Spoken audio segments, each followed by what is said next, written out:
हम कुसुम झा एकटा चुटकुला बाजि रहल छी। कॉमेडी जे जुड़ शीतल पर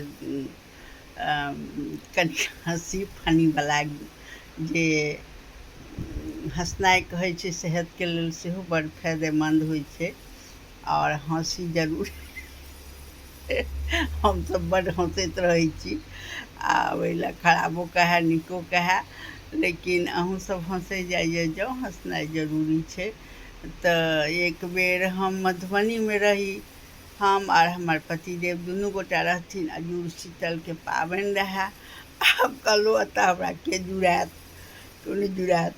तब केलहुँ कि अपनेसँ लऽ कऽ अपनो जुड़ा लेलहुँ, पतिदेवोके जुड़ा देलियनि। ओ कहै छथिन ई की केलहुँ?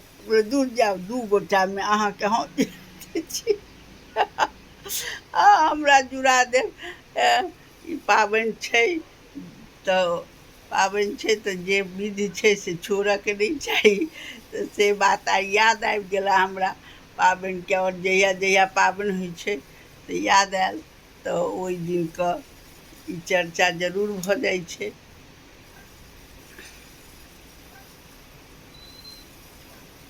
चर्चा भऽ जाइ छै तऽ एक गोटे सङ्गीके हम कहलियै गै एना एना हम केलियै, तऽ कहलक कि हमहूँ तऽ वएह केलहुँ, एतऽ के जुड़ाएत?